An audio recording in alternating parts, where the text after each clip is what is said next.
Buenos días, mi nombre es Silvana Romero, soy psicóloga, investigadora y profesora a tiempo parcial de la Universidad Católica, y en esta oportunidad les voy a presentar el primer estudio que hice en el contexto de mi doctorado, titulado La efectividad de los programas de prevención del uso problemático de Internet, una revisión sistemática y metaanálisis.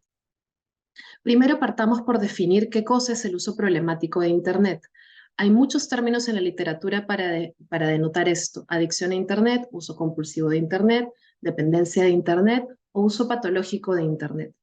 Pero todos se refieren a lo mismo, a un patrón maladaptativo de uso de Internet que se acompaña de una pérdida de control sobre el comportamiento y trae consecuencias negativas para el individuo y preocupación cuando no se usa Internet. Y este término incluye diferentes comportamientos como el gaming, el gambling, las compras por Internet, el uso de pornografía en Internet, el uso de redes sociales y el ciberbullying. Sabemos que estos comportamientos tienen consecuencias negativas para los individuos a todo nivel: académico, relacional, de salud física, de salud mental, y que la prevalencia del UPI está en aumento, sobre todo en países asiáticos. Este ya es un problema de salud pública que requiere atención. Existen protocolos de tratamiento que incluyen estrategias farmacológicas y terapéuticas utilizadas para la adicción a sustancias, el control de impulsos y el TOC, pero se sabe muy poco acerca de la prevención de este tipo de conductas. Por lo tanto, el objetivo del estudio fue identificar qué programas de prevención primaria del UPI existen en la literatura científica y si estos son efectivos o no. Y para ello hicimos búsquedas en 4 bases de datos, en PubMed, Cochrane, PsycInfo y Scopus. Los términos de búsqueda fueron tanto generales como específicos y además incluyeron no solamente las conductas de estudio, sino también términos de búsqueda para poder acotar los resultados solo a la población de estudio y al tipo de programa que nos interesaba. Tuvimos algunos criterios de inclusión y de exclusión. Entre los criterios de inclusión queríamos estudios que presentaran programas de prevención primaria del UPI, cuya población objetivo fueran adolescentes y jóvenes entre 12 y 29 años, que hayan realizado una evaluación cuantitativa de la efectividad del programa y que estuvieran publicados en inglés, francés y español. Y en cuanto a los criterios de exclusión, estudios que abordaran la prevención de manera indirecta, es decir, cuyo foco central del estudio no fuera la prevención; estudios sobre ciberbullying, porque este fenómeno ha sido sumamente estudiado y ya hay metaanálisis específicos que trabajan el ciberbullying; estudios que trabajan tratamiento, rehabilitación o prevención secundaria; y estudios que no incluyeran un grupo control en su diseño de investigación. De esta forma, obtuvimos 1.684 documentos identificados en las 4 bases de datos, y luego estos fueron siendo eliminados o excluidos del estudio poco a poco por diferentes motivos. Muchos de ellos no tenían el foco colocado en la prevención, trabajaban con una población que no era la que nos interesaba, o trabajaban conductas que no estaban relacionadas a nuestro objetivo. Al final, nos quedamos con 18 artículos. Estos 18 artículos fueron revisados a texto completo y además fueron contrastados contra un checklist para verificar su calidad. Y de estos 18, solamente 5 fueron incluidos en la síntesis narrativa y en el metaanálisis. Para que puedan revisar un poco más sobre la parte más narrativa, la síntesis narrativa de la investigación, los invito a leer el artículo, pero sí me parecía importante dar algunos apuntes sobre el metaanálisis propiamente dicho. Luego de hacer algunos análisis estadísticos, se sugirió que elimináramos uno de los artículos y que solamente trabajáramos con 4 para el metaanálisis. Pero dependiendo del tipo de estimador estadístico que usáramos para combinar los efectos, con un estimador encontrábamos que el efecto era significativo y con otro estimador encontrábamos que no. Entonces decidimos reportar ambos resultados y concluir que el metaanálisis no era concluyente, es decir, no podemos decir que la intervención o que el programa de prevención es efectivo contra la no intervención, al menos no con este nivel de evidencias. En conclusión, los estudios que incluimos en la revisión y el metaanálisis son de alta calidad en su diseño y reporte de resultados. Estos se enfocaron en prevenir el UPI y la adicción a Internet, pero no proponían una definición profunda de los comportamientos que estaban tratando de prevenir, y esto es problemático. 3 de ellos utilizan la teoría sociocognitiva de Bandura para diseñar el programa de prevención, y esto es un punto a favor porque quiere decir que están diseñando el programa con base teórica y no de la nada. Para medir el UPI y la adicción a Internet utilizan medidas de autorreporte prestadas del campo de las adicciones, lo cual sabemos en este momento, ya en el 2023, que es problemático. Por otro lado, el metaanálisis sugiere que los programas de prevención son efectivos de manera individual, pero no podemos concluir que de manera conjunta son efectivos comparados con la no intervención. Y finalmente, en cuanto a las limitaciones del estudio, nos hubiera gustado incluir literatura gris, es decir, cuadernos de trabajo, manuales y otros documentos que recogen estos programas de prevención. Sabemos que muchos de los programas de prevención no se publican en journals académicos, pero no pudimos trabajar con esta literatura gris. Y además nos hubiera gustado también poder hacer esta revisión en más idiomas, porque sabemos que mucha de la literatura sobre prevención proviene de Asia y ninguno de los investigadores manejaba estos lenguajes. Bueno, eso es todo, muchas gracias y quedo atenta a las preguntas. Buenos días, mi nombre es Cecilia Chao, soy profesora principal del Departamento de Psicología y agradecemos a Silvana por su presentación. Es muy interesante. La doctora Silvana Romero nos ha presentado el estudio de revisiones sistemáticas y ahora vamos a dialogar con ella al respecto. En primer lugar, Silvana, quisiera preguntarte qué tan complejo fue trabajar con el constructo de uso problemático de Internet en adolescentes y jóvenes, siendo este un constructo en discusión. Muchas gracias, Cecilia, y muchas gracias por la invitación a participar de esta grabación. Sí, tu pregunta es sumamente importante. Creo que cuando comenzamos con el trabajo y con esta idea de hacer una revisión sistemática, no sabíamos todas las dificultades que íbamos a tener luego por el tema de la conceptualización, ¿no? Eso vino después.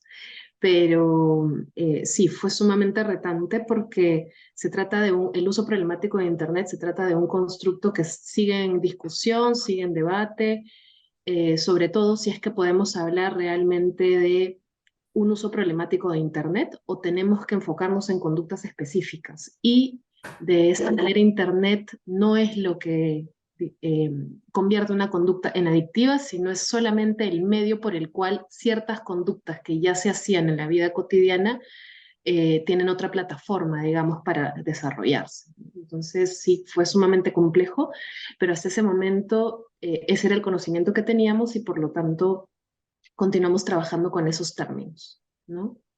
Gracias, Silvana. Quería preguntarte también, ¿qué características hace que este estudio sea una revisión sistemática? En este caso, se trata de una revisión sistemática porque estamos trabajando con fuentes secundarias, es decir, estamos trabajando con estudios que ya han sido publicados, que hemos encontrado en las diferentes bases de datos.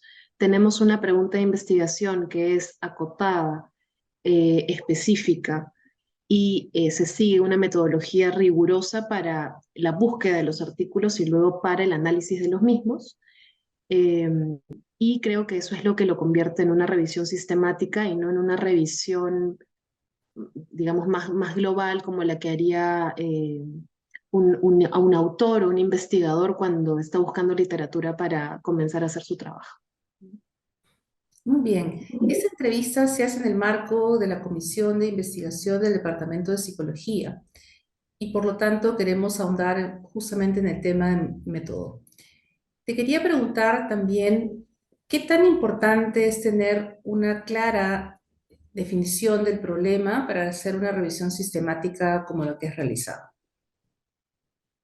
Creo que es importantísimo tener claro qué es lo que queremos investigar, que la pregunta de investigación sea bastante acotada y que se trabaje con problemáticas específicas, con conceptos, constructos o fenómenos específicos, porque de esa manera se va a evitar muchas dificultades luego, ¿no? Una de las dificultades que nosotros tuvimos y uno de los cuestionamientos que tuvimos al estudio fue el de si era válido integrar, por ejemplo, los resultados de programas de prevención de conductas que pueden parecer tan distintas, como por ejemplo el gambling, el gaming, el ciberbullying, etcétera, ¿no? Si es que es válido o no. Entonces, creo que es necesario que la pregunta sea acotada y muy específica.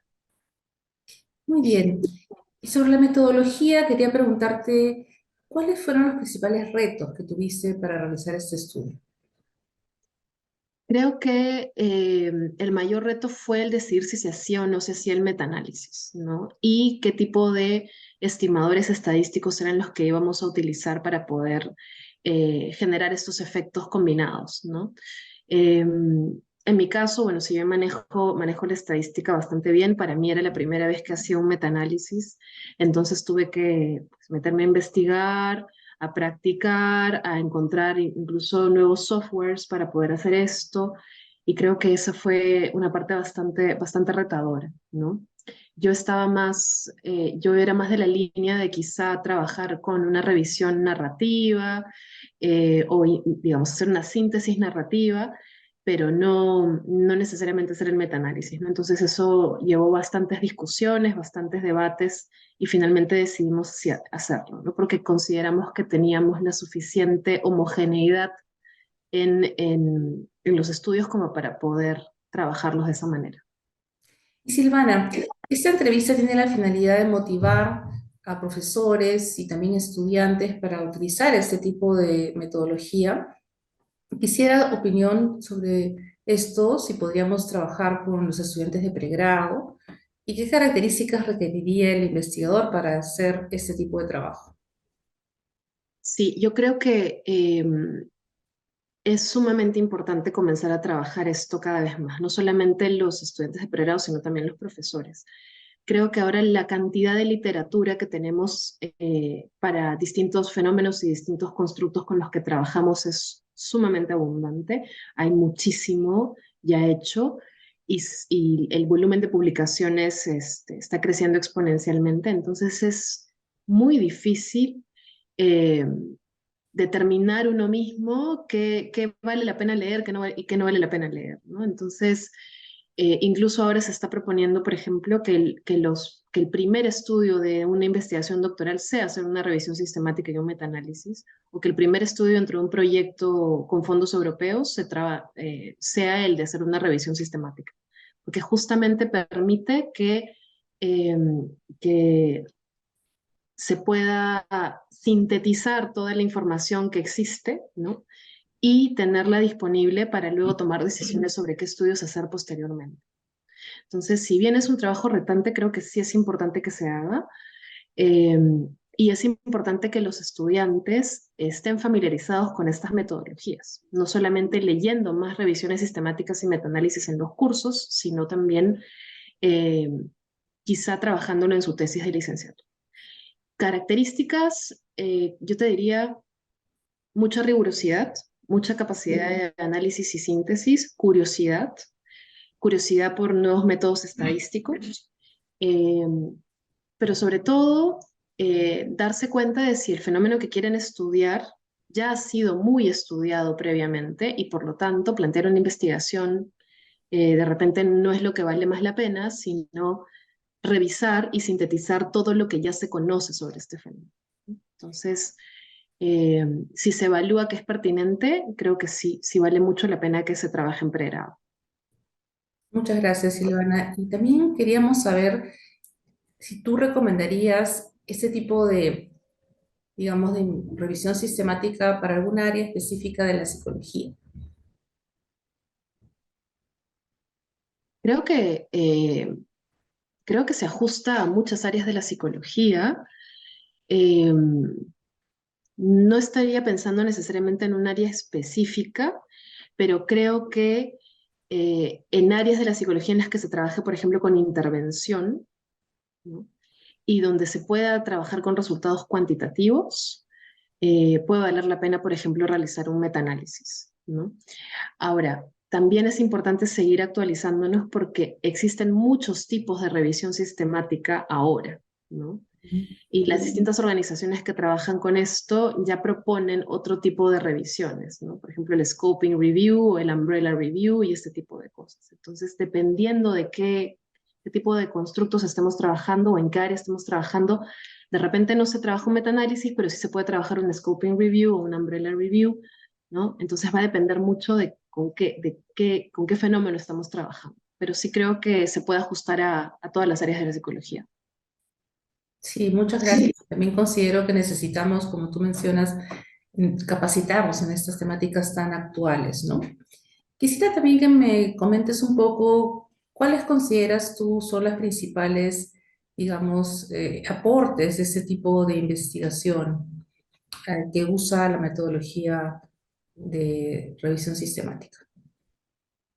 Yo creo que el aporte es que al sintetizar una gran cantidad de información, nos puede llevar a conclusiones con mayor sustento, ¿no? Ujú. Entonces, si nosotros, por ejemplo, queremos hacer una investigación y afirmamos algo, tenemos una hipótesis o tenemos un supuesto que queremos corroborar con la investigación, el contar con esta información previa nos da mucho más sustento a aquello que queremos hacer, ¿no? Entonces, por eso, por ejemplo, yo siempre sugiero a los tesistas, a los estudiantes, que incluyan revisiones sistemáticas y metaanálisis en sus marcos teóricos o en las introducciones de sus trabajos, porque eso le da mucho más sustento, más soporte a lo que están haciendo, ¿no? Muy bien, Silvana, te agradecemos muchísimo el tiempo dedicado para esta entrevista y realmente es muy importante conocer estas metodologías tanto para los docentes y los alumnos. Hasta pronto, Silvana, y un gusto haber conversado contigo. Un gusto, Cecilia, muchas gracias. Gracias por la invitación y yo encantada, como siempre, de colaborar.